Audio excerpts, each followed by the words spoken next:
ചില കാര്യങ്ങൾ കണ്ടു കഴിഞ്ഞാൽ ഒരിക്കലും നമ്മുടെ മനസ്സിൽ നിന്ന് മാഞ്ഞു പോവില്ല. എന്നാൽ അങ്ങനത്തെ ഒരു ഇൻസിഡന്റ് ആണ് ഞാൻ ഈ വീഡിയോയിൽ നിന്ന് ഷെയർ ചെയ്യാൻ പോകുന്നത്. ഒരു കാര്യം ഇവിടെ പ്രത്യേകം ശ്രദ്ധിക്കുക, ഇത് വെറും ഒരു സ്റ്റോറി അല്ല, ഇത് ശരിക്കും നടന്ന ഒരു സംഭവമാണ്. സെപ്റ്റംബർ 4, 1971 കോസ്റ്റാറിക്ക എന്ന് പറയുന്ന സ്ഥലത്ത് വെച്ചിട്ടാണ് ഇതെല്ലാം തുടങ്ങുന്നത്. ആ ദിവസം ഒരു ഗവൺമെന്റ് അതോറിറ്റിയിലുള്ള ഒരു വിമാനം സാധാരണ ഒരു റുട്ടീൻ മാപ്പിംഗ് സെഷൻ നടത്തിക്കൊണ്ടിരിക്കുകയായിരുന്നു. കോസ്റ്റാറിക്ക എന്ന് പറയുന്ന ആ ഒരു സ്ഥലത്തിന്റെ ടെറൈൻ മാപ്പ് ഫോട്ടോഗ്രാഫി ചെയ്യലായിരുന്നു ഇവരുടെ പ്രധാന ജോലി. അതിനുവേണ്ടി ഇവർ ഉപയോഗിച്ചിരുന്നത് ആ കാലത്തെ ഏറ്റവും കൂടുതൽ ഹൈ റെസൊല്യൂഷൻ ആയിട്ടുള്ള ക്യാമറ സിസ്റ്റംസ് ആയിരുന്നു. അങ്ങനെ ഇവരുടെ ജോലി ചെയ്തു വരുന്നു. പൈലറ്റ്സ് ആണെങ്കിൽ നേരെ നോക്കി വിമാനം ഓടിക്കുന്നു, ബാക്കിയുള്ള ക്രൂ മെമ്പേഴ്സ് ആയിക്കോട്ടെ ഇതേപോലുള്ള ഫോട്ടോഗ്രാഫി ഒക്കെ എടുക്കുന്നു. അപ്പോൾ സാധാരണമായിട്ടുള്ള ഒരു ദിവസമായിരുന്നു അന്ന്. അങ്ങനെ ഏതൊരു ദിവസം പോലെയും ആ ഒരു ദിവസവും കഴിഞ്ഞുപോയി. പിന്നീട് അവർ ഈ എടുത്ത ഫോട്ടോഗ്രാഫ് എടുത്ത് ചെക്ക് ചെയ്ത് നോക്കിയപ്പോഴാണ് അവർ കാണാൻ പാടില്ലാത്ത ഒരു കാഴ്ച കണ്ടത്. അന്ന് അവരെടുത്ത ഫോട്ടോഗ്രാഫി ഞാൻ സ്ക്രീനിൽ കാണിക്കാം. അതിനു മുമ്പ് എനിക്കൊരു കാര്യം പറയാനുണ്ട്. നിങ്ങളിപ്പോ ഈ കാണാൻ പോകുന്നത് ശരിക്കും 100% റിയൽ ആയിട്ടുള്ള ഫോട്ടോഗ്രാഫാണ്. ഇപ്പൊ ഇത് ആരും ഫേക്ക് ചെയ്തിട്ടില്ല, ഫോർജ് ചെയ്തിട്ടില്ല.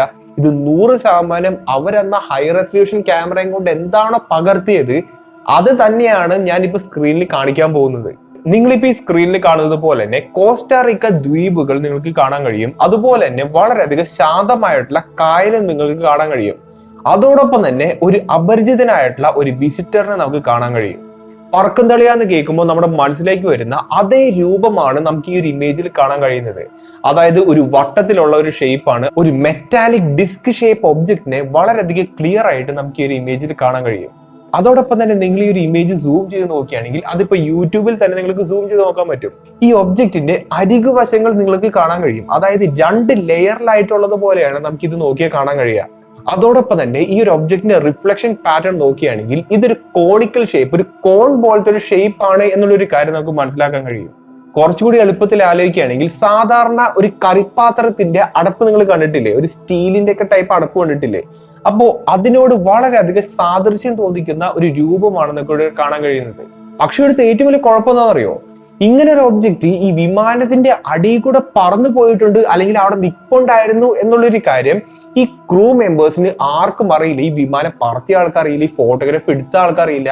ഈ ഫോട്ടോഗ്രാഫ് അവർ രണ്ടാമത് എടുത്ത് നോക്കിയപ്പോഴാണ് ഇങ്ങനത്തെ ഒരു സംഭവത്തെ അവർ കാണുന്നത്.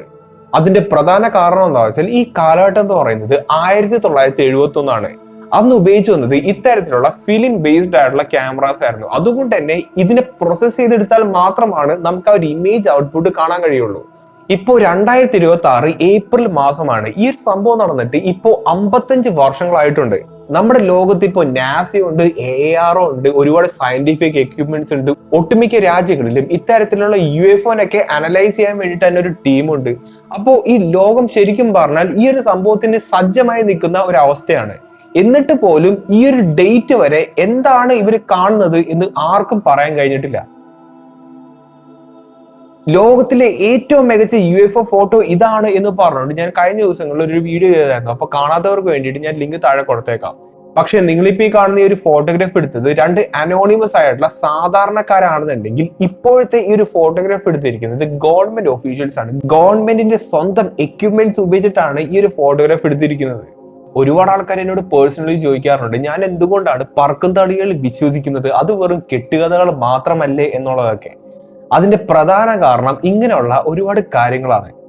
മലയാളം സയന്റിഫിക് കമ്മ്യൂണിറ്റിയിൽ ഇതേപോലുള്ള കാര്യങ്ങളൊന്നും ഒരിക്കലും ആരും ഡിസ്കസ് ചെയ്യാൻ തയ്യാറാവില്ല. കാരണം ഇതൊക്കെ ഡിസ്മിസ് ചെയ്യാൻ പറ്റുന്ന കാര്യങ്ങളായിട്ടാണ് ഒട്ടുമിക്ക ആൾക്കാരും വിചാരിച്ചിരിക്കുന്നത്. പക്ഷെ കേരളം വിട്ട് അല്ലെങ്കിൽ ഇന്ത്യ വിട്ട് ഗ്ലോബൽ എടുത്ത് നോക്കുകയാണെങ്കിൽ ഇതെല്ലാം വളരെയധികം എക്സ്റ്റെൻസീവ്ലി ചർച്ച ചെയ്യപ്പെടുന്ന വിഷയങ്ങളാണ്. ഇതിനെപ്പറ്റിയൊക്കെ നമ്മുടെ നാട്ടിലുള്ള ആൾക്കാർ ബോധമല്ലാത്തത് കൊണ്ടാണ് ഇതിനെപ്പറ്റി ഇവരാരും അറിയാണ്ട് പോകുന്നത്. എന്നും വെച്ച് അത് തെറ്റായിട്ടുള്ള ഒരു ഇൻഫർമേഷൻ അല്ല, അതൊരു തള്ളുകഥയുമല്ല. ഇതിപ്പോ AI കാലമാണല്ലോ, അതുകൊണ്ട് തന്നെ ഞാൻ ഈ ഒരു ഇമേജ് ജെമിനൈയിലേക്ക് അപ്ലോഡ് ചെയ്തു. എന്നിട്ട് ഇതിനൊന്ന് ഹൈ റെസൊല്യൂഷൻ ഫോട്ടോഗ്രാഫ് ആക്കിയിട്ട് മാറ്റാൻ പറഞ്ഞു. അതിനുശേഷം എനിക്ക് കിട്ടിയിരിക്കുന്ന ഒരു റിസൾട്ട് ഞാനിപ്പോ സ്ക്രീനിൽ കാണിക്കാം. അപ്പൊ നിങ്ങളുടെ കൺമുന്നിൽ കാണുന്നതാണ് ശരിക്കും ഡാറ്റ എന്ന് പറയുന്നത്. ഈ ഒരു പെർട്ടിക്കുലർ ഇമേജ് കണ്ടിട്ട് നിങ്ങൾക്ക് എന്താണ് തോന്നുന്നത് അതൊന്ന് കമന്റ് ചെയ്യാൻ ശ്രമിക്കുക. എല്ലാ UFO വീഡിയോസിലും ചെയ്യുന്നത് പോലെ തന്നെ ഈ ഒരു ഇമേജിനെയും ഈ ഒരു ടോപ്പിക്കിനെയും ഞങ്ങൾക്ക് പറ്റാവുന്ന പോലെ ഡീബഗ് ചെയ്യാൻ ശ്രമിക്കും. പക്ഷെ അവസാനത്തെ ഡിസിഷൻ നിങ്ങളുടെ മാത്രമാണ്. ഇത് റിയൽ ആണോ ഫേക്ക് ആണോ എന്ന് നിങ്ങൾ നോക്കി തീരുമാനിച്ചാൽ മതി. ഇവിടുത്തെ സാഹചര്യം എന്താണെന്നുള്ളത് ഞാൻ ഒന്നുകൂടി വളരെയധികം ഡീറ്റെയിൽ ആയിട്ട് പറയാം. കോസ്റ്റാറിക്കയിലെ ഗവൺമെന്റ് ആ കാലത്ത് ഹൈഡ്രോ ഇലക്ട്രിക് പ്ലാന്റ് നിർമ്മിക്കാൻ വേണ്ടി അവിടുത്തെ ജിയോഗ്രഫിക്, അതായത് ടോപ്പോഗ്രഫിക് മാപ്പ് എടുത്തപ്പോഴാണ് ഈ ഒരു ഫോട്ടോഗ്രാഫ് അവർക്ക് കിട്ടിയത്.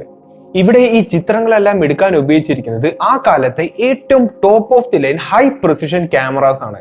ഇവിടെ ഇത് സാധാരണ ക്യാമറാസ് മാത്രമായിരുന്നില്ല, ഇതൊരു സയന്റിഫിക് എക്യുപ്മെന്റ് കൂടിയാണ്. വൈൽഡ് RC8 എന്നാണ് ഈ ഒരു ക്യാമറയുടെ പേര്. അപ്പോൾ ഈ ക്യാമറയുടെ ചിത്രങ്ങളെല്ലാം നിങ്ങൾക്ക് സ്ക്രീനിൽ കാണാൻ പറ്റും. സാധാരണ ഫിലിം ക്യാമറയിലൊക്കെ ഉപയോഗിക്കുന്നത് 35mm ഫിലിംസ് ആണ്. അതിന്റെ അർത്ഥം വേറൊന്നല്ല, ഒരു ഫിലിമിന്റെ ക്രോസ് സെക്ഷൻ എന്ന് പറയുന്നത് 3.5 സെന്റിമീറ്റേഴ്സ് മാത്രമാണ്. ഇവിടെ ഫിലിമിന്റെ സൈസ് കുറയുമ്പോൾ അതിന്റെ റെസൊല്യൂഷനും ക്ലാരിറ്റി എല്ലാം കുറയും. അതായത് ഒരു 50 മെഗാ പിക്സൽ ക്യാമറ ഒരു 10 മെഗാ പിക്സൽ ക്യാമറ വെച്ച് കമ്പയർ ചെയ്യുന്നത് പോലെയാണ് ശരിക്കും ഇത്. പക്ഷെ നിങ്ങളിപ്പോ ഈ കാണുന്ന ഒരു ഫോട്ടോഗ്രാഫ് എടുക്കാൻ ഉപയോഗിച്ചിരിക്കുന്ന ഒരൊറ്റ ഫിലിമിന്റെ വലിപ്പം എന്താണെന്ന് അറിയോ?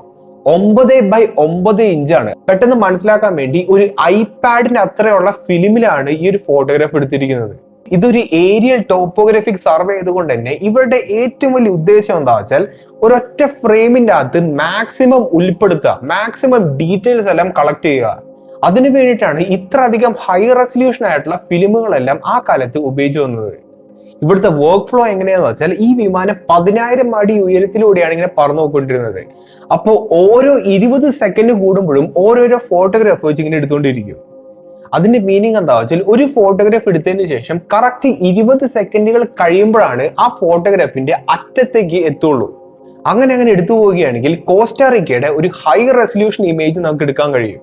അങ്ങനെ ആ ദിവസം കൊണ്ട് മാത്രം ഏകദേശം 100-ലധികം ഫോട്ടോഗ്രാഫ് അവരെടുത്തിട്ടുണ്ട്.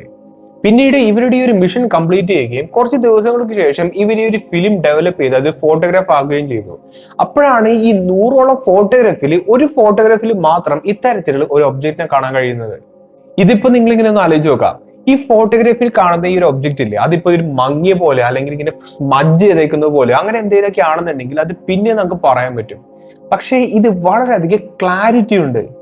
ഈ ഒബ്ജക്റ്റിന്റെ ഓരോ ആംഗിൾസും ഓരോ ഷേപ്പും അതിന്റെ ഷാഡോ അടക്കം വളരെയധികം ഡിഫൈൻഡ് ആണ്. അതിന്റെ അർത്ഥം എന്താ വെച്ചാൽ ഇതെന്താണ് എന്ന് ആരടുത്ത് പോയി ചോദിച്ചു കഴിഞ്ഞാലും അവർക്ക് കറക്റ്റ് ആയിട്ട് ഇതിന്റെ ഷേപ്പ് വേർതിരിച്ച് പറയാൻ കഴിയും. ഇനി ഞാൻ 1-2 AI അല്ലാത്ത റിയൽ ആയിട്ടുള്ള UFO ഫോട്ടോഗ്രാഫ് കാണിച്ചു തരാം. അപ്പോൾ ഇത് നോക്കി തന്നെ ഒരു കാര്യം മനസ്സിലാക്കാൻ പറ്റും, ഇത് വളരെയധികം പിക്സലേറ്റഡ് ആണ്, വളരെയധികം ബ്ലറി ആണ്. ഇതിന്റെ ഷേപ്പ് എന്താണെന്നുള്ളത് നമുക്ക് ഗസ് ചെയ്യാൻ മാത്രമേ പറ്റുള്ളൂ. അത് ശരിക്കും എന്താണെന്നുള്ള ഒരു കാര്യം നമുക്ക് കറക്റ്റ് ആയിട്ട് മനസ്സിലാവില്ല. പക്ഷെ അതായിട്ട് ഈ ഒരു ഇമേജിന് നമുക്ക് ഒരിക്കലും കമ്പയർ ചെയ്യാൻ പോലും പറ്റില്ല. ഇങ്ങനത്തെ ഒരു ഇമേജ് പുറത്തു വരികയാണെങ്കിൽ ഒരുപാട് സ്കെപ്റ്റിക്സ് വന്ന് ഈ ഒരു സംഭവത്തെ നോക്കുകയും അതാണ് ഇതാണെന്നൊക്കെ പറയുകയും ചെയ്യും. അപ്പോൾ അവർ വാദിക്കുന്ന ആദ്യത്തെ ഒരു വാദം എന്ന് പറയുന്നത് ഇത് ശരിക്കും ഫോർജ് ചെയ്തിട്ടുള്ള ഒരു ഇമേജ് ആണെന്നുള്ളതാണ്. അതിന്റെ അർത്ഥം വേറൊന്നല്ല, ഇപ്പോഴത്തെ ഫോട്ടോഷോപ്പ് പോലെ ആ കാലത്ത് എന്തോ ഒരു സംഭവം ചെയ്തിട്ട് ഉണ്ടാക്കിയെടുത്ത കൃത്രിമമായിട്ടുള്ള ഒരു ഇമേജ് ആയിരിക്കാം ഇത് എന്നാണ് പറയുന്നത്. നിങ്ങളൊന്ന് വെറുതെ ആലോചിച്ച് നോക്കാം.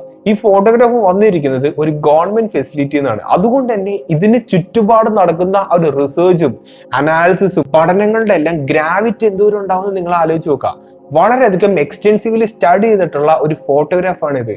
ഒന്നിൽ പോലും ആർക്കും ഇത് എന്താണെന്നുള്ളത് മനസ്സിലാക്കാനും കഴിഞ്ഞിട്ടില്ല. ഇത് കൃത്രിമമായിട്ടുള്ള ഒരു ഇമേജ് ആണ് എന്നുള്ളൊരു കാര്യം ആർക്കും തെളിയിക്കാനും കഴിഞ്ഞിട്ടില്ല. വർഷങ്ങളോളം നീണ്ടുനിന്ന അനാലിസിസ് പറയുന്നത് ഇത് റിയൽ ആയിട്ടുള്ള ഫോട്ടോഗ്രാഫാണ്. ആ ക്യാമറ അന്ന് എന്താണോ കണ്ടത് അതാണ് ഈ ഫോട്ടോഗ്രാഫിലൂടെ എടുത്തു വച്ചിരിക്കുന്നത്. അപ്പൊ കാര്യം മനസ്സിലായി, ഇത് ഫേക്ക് അല്ല. അപ്പൊ ശരിക്കും ഇത് എന്തായിരിക്കും?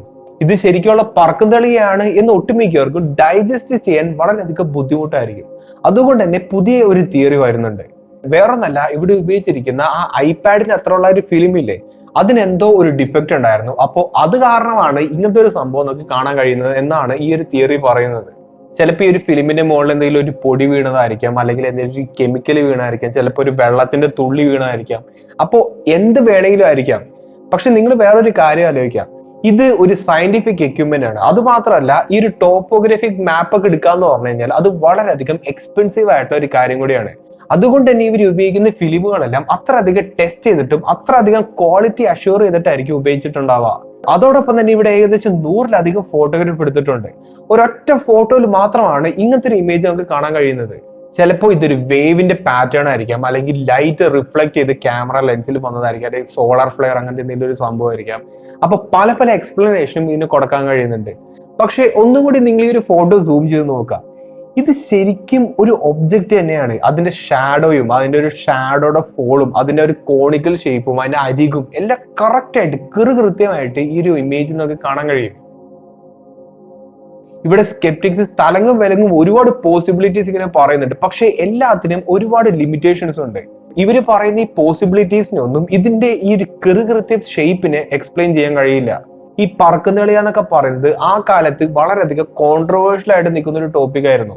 അതിനിടയ്ക്കാണ് ഗവൺമെന്റ് തന്നെ വളരെയധികം ടോപ്പ് സീക്രട്ട് ആയിട്ടുള്ള B2 ബോംബർ എന്ന് പറയുന്ന സംഭവത്തിന് ടെസ്റ്റിംഗ് ഒക്കെ നടത്തുന്നത്. ഇത് ടെസ്റ്റ് ചെയ്യുന്ന സമയത്ത് ഒരുപാടധികം സാധാരണ ആൾക്കാർ ഈ ഒരു സംഭവത്തെ ആകാശത്തോടെ പറന്നു വരുന്നതായിട്ട് കാണുന്നുണ്ട്. എന്നാൽ ഈ കാലഘട്ടത്തായിക്കോട്ടെ പറക്കുന്ന കളിയെ പറ്റിയിട്ട് ഒരു വേർഡ് ഓഫ് മൗത്ത് എല്ലാവരും ഇങ്ങനെ പറയുന്നുണ്ട്. അപ്പോൾ അന്നത്തെ ഗവൺമെന്റ് ഇതൊരു ഓപ്പർച്യൂണിറ്റി ആയിട്ട് എടുക്കുകയും ഈ B2 ബോംബർ ഒരു UFO ആയിരുന്നു എന്നുള്ളൊരു കഥ ഗവൺമെന്റ് തന്നെ പറഞ്ഞിറക്കിയ ഒരു കാലഘട്ടം ഉണ്ടായിരുന്നു. എന്നാൽ അതേ കാലഘട്ടത്തിൽ വെച്ചാണ് ഈ ഒരു ഫോട്ടോഗ്രാഫ് എടുത്തിരിക്കുന്നത്. അതുകൊണ്ട് തന്നെ ഇത് ആ കാലത്ത് ഏതെങ്കിലും ഒരു ടോപ്പ് സീക്രട്ട് ആയിട്ടുള്ള മിഷൻ ആയിരിക്കുമോ, അതോ ഇത് ശരിക്കും ഒരു പറക്കുംതളിയാണ്, ഇത് അന്യഗ്രഹ ജീവിയാണോ, ഒരു കാര്യം നമുക്ക് കറക്റ്റ് ആയിട്ട് പറയാൻ കഴിയില്ല. അതിന്റെ പ്രധാന കാരണം ഈ ഒരു ഡേറ്റ് വരെ ഇതെന്താണെന്ന് ഒരു മനുഷ്യരും പറയാൻ കഴിഞ്ഞിട്ടില്ല. പിരമിഡ്സ് എങ്ങനെയാണ് പണിത്, എങ്ങനെയാണ് ദൈവം എന്നുള്ളൊരു കൾച്ചർ നമ്മുടെ ലോകത്തിലേക്ക് വന്നത് എന്നതുപോലെ ഒരു ടോപ്പിക് ആയിട്ട് UFO എന്ന് പറയുന്ന ആ ഒരു സംഭവം മാറിക്കഴിഞ്ഞു. അതിന്റെ ഒരു പ്രധാനപ്പെട്ട എവിഡൻസ് ആണ് ഞാനിപ്പോ ഈ വീഡിയോയിൽ ഷെയർ ചെയ്തിരിക്കുന്നത്. അപ്പൊ എപ്പോഴും പറയുന്നത് പോലെ UFO പറക്കുന്നളിയ എന്നൊക്കെ പറയുന്നത് ഒരു മിത്തല്ല. സയൻസിനെ വിശ്വസിക്കുന്ന ഒരാൾ UFO വിശ്വസിക്കരുത് എന്നുള്ളൊരു നിയമം ഈ ലോകത്തില്ല. ഈ പെർട്ടിക്കുലർ ഫോട്ടോഗ്രാഫ് നിങ്ങൾ ആദ്യമായിട്ടാണ് കാണുന്നതെങ്കിലും നിങ്ങൾക്ക് ഈ ഒരു വീഡിയോ കണ്ടിട്ട് നിങ്ങൾക്ക് എന്താണ് തോന്നിയത് അതെല്ലാം കമന്റ് ചെയ്യാൻ ശ്രമിക്കുക. അപ്പോൾ നല്ലൊരു ടോപ്പിക്കായിട്ട് ഇനി അടുത്ത വീഡിയോ കാണാം.